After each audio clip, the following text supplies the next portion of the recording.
तो क्या बताते थे कि तुम वेद पढ़ो पर भेद ना जानो और बचो पुराण 18। और पूजा क्या बताते हो, मूर्ति शिवलिंग बना लिया, मूर्ति पूजा मूर्ति बना ली और उसके ऊपर ही फूल पत्ते प्रसाद मुंह कर लगाए जाते हो। अरे वो मूर्ति भगवान की है, वो मूर्ति है, मूर्ति भगवान नहीं है। उस मूर्ति में परमात्मा वाले गुण नहीं है। जैसे आम की मूर्ति बहुत सुंदर बना दी जाती है पत्थर की, और उस मूर्ति को ही हम सलाम करते रहें, उसी को सीने से लगाते रहें, उसी को माथे से लगाते रहें और आम प्राप्त करने की विधि तलाश ना करें तो व्यर्थ है।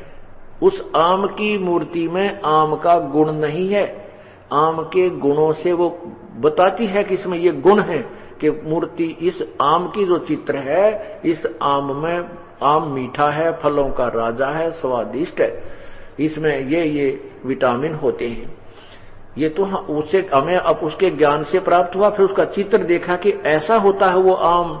लेकिन ओरिजिनल आम को प्राप्त करके ही हम उन गुणों का लाभ उठा सकते हैं। यही कहना था कबीर परमेश्वर का कि तुम केवल इस भोले समाज को मूर्ति पर आधारित किए बैठे हो, इसी को भोग लगा रहे हो। इस मूर्ति वाले भगवान, ओरिजिनल भगवान को तलाश करो, वो लाभ देगा।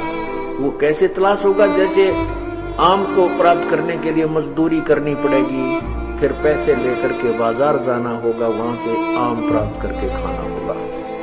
ठीक इसी प्रकार जिस भगवान को आप मूर्ति लेकर के मान रहे हो ये वो भगवान है या भगवान, तो वो भगवान नहीं है, वो मूर्ति है। उस भगवान की तलाश करने के लिए आपको संत के पास जाना होगा, उसके बताए अनुसार मंत्र की प्रमाण दिखाने के बावजूद भी पता नहीं क्यों समझ नहीं कहते हैं। तो वेद पढ़ने पर भेद न जाने, बातें पुराण 18।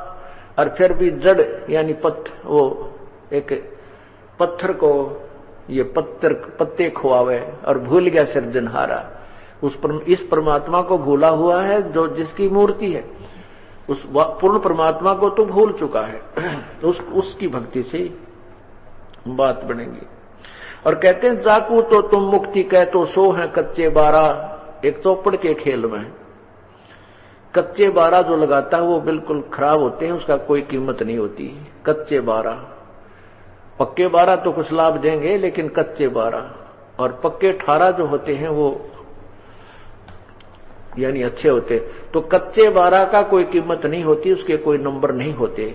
तो कहते हैं जो साधना तुम मुक्ति की बता रहे हो ये तो कच्चे 12 हैं, अर्थात ये यूजलेस है, शास्त्र विधि त्याग के मनमाना आचरण है, इससे कोई लाभ नहीं होगा।